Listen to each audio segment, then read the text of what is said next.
परेशान ही हो जाऊंगी। काम भी करूं और उनके ताने भी अलग से सुनो। अरे बेटी, परेशान क्यों होती है? पंडित जी, मेरी बेटी के लिए ससुराल ऐसा दिखाओ जहां माता पिता और लड़का इकलौता हो, ताकि मेरी बेटी को ज्यादा परेशानी ना उठानी पड़े। चलिए, अगर ऐसी बात है तो ठीक है, मैं आपको एक अमीर घर का रिश्ता दिखाता हूँ। इकलौता बेटा है, साथ में माता पिता रहते हैं। नैना जैसे ही लड़के की फोटो देखती है, उसे लड़के की तस्वीर अच्छी लगती है। अरे लड़का तो अच्छा है, इकलौता है, परिवार भी छोटा है, और क्या ही चाहिए। माँ, मुझे लड़का पसंद है। ओहो पगली, चलो ठीक है, कोई लड़का तो तुझे पसंद आया। पंडित जी, अब आप इसी लड़के से मेरी बेटी के रिश्ते की बात चलाइए। हाँ हाँ बहन जी, बिल्कुल। फिर क्या था, पंडित उस अमीर घर में जाकर रिश्ते की बात कर लेता है। अब दोनों परिवार एक दूसरे से मिलने लगते हैं और उनका आना जाना लगा रहता है। बहुत जल्द शादी की तारीख भी निकल आती है। मुझे नहीं पता था कि इतनी जल्दी शादी की तारीख भी निकल आएगी। बेटी, अपने ससुराल में जाकर खुश रहना। खुश तो रहूंगी ही माँ, छोटा सा परिवार है, सुबह शाम रोटी, दोपहर में सोना, फिर रात को आराम करना। नैना को बहुत आसान लग रहा था, लेकिन वैसा होने नहीं वाला था। शादी होने के बाद जब वह अपने ससुराल आती है तो उसका ससुराल में घर बहुत बड़ा होता है, जिसमें उसे सफाई करने में ही बहुत ज्यादा समय लग जाता है। हे भगवान, अमीर घराने में तो आ गई, लेकिन यहाँ झाड़ू पोछा करते करते ही मेरी कमर टूट गई। तभी आवाज आती है, बहू, ओ बहू, अरे अभी तक तूने नाश्ता नहीं बनाया? नैना फटाफट सफाई करने के बाद अपनी सास के पास जाती है। माँ जी, बस रसोई में ही जा रही हूँ, मैं पहले सफाई कर रही थी। अच्छा सुनो, मेरी नंद और उसके बच्चे आज घर पर आ रहे हैं, उनके नाश्ते के लिए आलू के पराठे बना ले। और हाँ, शिवा आलू के पराठे नहीं खाता, उसे प्याज के पराठे पसंद है, उसके लिए वही बना देना। हेमलता ऐसा कहकर चली जाती है। लो जी, मिल गया ऑर्डर, अब इतने सारे लोगों के लिए पराठे बनाने होंगे। नैना ऐसा कहकर रसोई में चली जाती है, जहां वो बहुत सारा आटा गूंथती है। इतना सारा आटा गूंथने में ही मेरे हाथ दुखने लगे, अभी तो इनके पराठे भी बनाने हैं। नैना रसोई में आलू के पराठे बना ही रही थी कि हेमलता की नंद माहेश्वरी अपने बच्चों के साथ आ जाती है। अरे वाह, सही समय पर आई हूँ नंद जी, गरम गरम पराठे बन रहे हैं। बहू, चलो नाश्ते की टेबल पर ही बैठते हैं, वहीं पर बातें करेंगे। हेमलता पूरे परिवार के साथ नाश्ते की टेबल पर बैठ जाती है, जिसके बाद रसोई से नाश्ते की टेबल का सफर करते हुए नैना बहुत थक जाती है। हे भगवान, नाश्ते की टेबल पर आने आने में ही मेरी फिरकनी बन गई। मैंने तो छोटा सा परिवार समझकर इस घर में शादी की थी, यहाँ तो सबकी अलग ही फरमाइश चलती है। तभी नैना के पति शिवा की आवाज आती है। अरे नैना, मेरे प्याज के पराठे नहीं बनाए तुमने? अभी लाती हूँ जी। नैना प्याज के पराठे बनाकर अपने पति के लिए नाश्ते की टेबल पर लेकर आती है। ये लीजिए प्याज के पराठे। तभी माहेश्वरी कहती है, बहू के हाथों से पहली बार खाना खा रही हूँ, बहुत स्वादिष्ट है ये पराठे, ये लो तुम्हारा शगुन। इस तरह माहेश्वरी नैना को शगुन देकर जाती है। सब लोग बहुत खुश होते हैं, लेकिन नैना बहुत ज्यादा थक जाती है। सबके सो जाने के बाद वो सबके जूठे बर्तन भी धोने लगती है। आज तो पूरा दिन हो गया, मुझे लेटने का समय ही नहीं मिला। नैना बर्तन धोने के बाद अपने कमरे में जाने ही वाली थी कि तभी उसके ससुर उसे कॉफी बनाने के लिए कह देते हैं। अरे सुनो बहू, जरा एक कप कॉफी बना देना। अभी बनाकर लाती हूँ पिताजी। नैना दोबारा रसोई में जाती है और कॉफी बनाकर अपने ससुर जी के लिए लेकर आती है।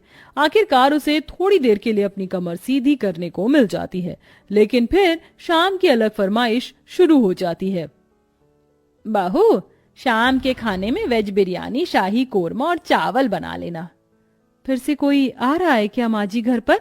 अरे नहीं, ये तो शिवा को बहुत पसंद है, इसीलिए बनवा रही हूँ। ठीक है माँ जी। अब शाम का खाना बनाने के लिए नैना फिर से रसोई में जाती है और खाना बनाते हुए खुद से ही कहती है, हे भगवान, कैसा परिवार मिला है मुझे। सुबह शाम मेरे ससुराल वालों को शाही पकवान ही चाहिए होते हैं, और इतने भुक्कड़ लोग हैं कि इन्हें हर थोड़ी देर में भूख लग जाती है। डिनर में इतना हैवी खाना कौन खाता है? मैं तो बेकार ही फंस गई इस घर में आकर। नैना ऐसा खुद से बोलते हुए खाना बनाती रहती है। उसे रसोई में बहुत गर्मी भी लगती है, लेकिन फिर भी वह खाना बनाती है। खाना तो बहू बहुत स्वादिष्ट लग रहा है, खुशबू से पता चल रहा है। हाँ हाँ, मेरी मेहनत जो लगी है, स्वादिष्ट तो होगा ही। नैना भी खाने की टेबल पर बैठकर खाना खाने ही वाली थी कि तभी किसी के आने की दस्तक होती है। हेलो गाइस, मेरे बिना ही खाना खा रहे हो? अरे बेटा चिराग, तुम यहाँ विदेश से कब लौटे? मेरे साथ मेरे कुछ दोस्त भी घर पर आए हैं। आज ही हम ऑस्ट्रेलिया से इंडिया आए हैं।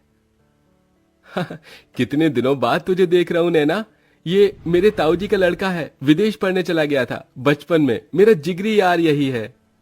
जाओ नैना, इन सब के लिए भी खाना परोस कर ले आओ। अगर रोटी कम हो तो और बना लेना। हेमलता ऐसा कहकर बेचारी नैना को फिर से रसोई में भेज देती है। नैना को खाने के साथ दोबारा से रोटियां भी बनानी पड़ती हैं और वो बहुत ज्यादा थक जाती है। सबको खाना खिलाते हुए उसी के लिए खाना नहीं बचता। ये लो, बस यही रह गया था, मेरे लिए थोड़ा भी खाना नहीं बचा। कैसे भुक्कड़ लोग हैं, एक बार भी मेरे बारे में नहीं सोचते हैं। नैना को बहुत बुरा लगता है। वो अपने कमरे में सोने चली जाती है। इसी तरह जब भी वह कुछ बनाया करती तो सारा खाना उसके ससुराल वाले ही खा जाते हैं और उसके लिए कुछ नहीं बचता। ऊपर से घर में मेहमानों का आना जाना लगा ही रहता है, जिसके चलते एक दिन नैना की बहुत ज्यादा तबीयत खराब हो जाती है। इनके शरीर में बहुत ज्यादा थकावट है। लगता है काफी दिनों से जरा भी आराम नहीं मिला है, इसलिए शरीर में कमजोरी हो गई है। ये मैंने दवाइयां दे दी हैं, बस आप इन्हें थोड़ा आराम करने दीजिए, जल्दी ही ठीक हो जाएंगी। डॉक्टर की ये बात सुनने के बाद हेमलता को अपनी गलती का एहसास होता है और वह अपनी बहू के पास जाकर उससे कहती है, जब से तुम इस घर के अंदर आई हो सारे काम तुम ही देख रही हो। मैंने तो कोई काम नहीं किया है और ये भी नहीं सोचा कि तुम कितनी थक जाती होगी। मुझे माफ कर देना बहू, लेकिन आज से मैं भी तुम्हारी मदद करवाया करूंगी। माँ जी, आपको माफी मांगने की जरूरत नहीं है। मैं इस घर की बहू हूं और घर की जिम्मेदारी समझना मेरा फर्ज है। नैना इतना कह रही थी कि तभी घर पर उसकी तबीयत के बारे में सुनते ही ताई जी, मौसी जी, बुआ जी सब आ जाती हैं उसकी देखरेख के लिए। हमारे रहते बहू को एक भी काम करने की जरूरत नहीं पड़ेगी। अरे बुआ ताई जी हैं ना, और मौसी जी भी हैं, हम सब मिलकर सारे काम कर लेंगे। इस तरह सब लोग नैना की बहुत अच्छे से देखरेख करते हैं। नैना को इससे ये समझ आता है कि रिश्तेदारों का आना जाना अच्छा होता है और सबके साथ प्यार प्रेम से रहना भी बहुत जरूरी है। जैसे ही वो ठीक हो जाती है, वो पहले की तरह फिर से घर की सारी जिम्मेदारियां खुद उठा लेती है। चलिए, आप सभी आज खाने की टेबल पर बैठिए। अब मेरी तबीयत बिल्कुल ठीक है। मैं आप सभी के लिए आपकी पसंद का खाना बनाऊंगी। नैना ऐसा कहकर रसोई में चली जाती है। पीछे से हेमलता आती है। अब से मैं भी तुम्हारी रसोई में मदद करवाया करूंगी और मैं जानती हूँ आखिरी में तुम्हारे लिए कुछ नहीं बचता, इसलिए पहले ही तुम अपने लिए खाना निकाल लिया करना। ये सुनते ही नैना को बहुत खुशी होती है और उसे अपनी माँ की याद आ जाती है, जिसकी वजह से उसकी आंखें भर आती हैं। अरे ये क्या बहू, तू रोने क्यों लगी? बस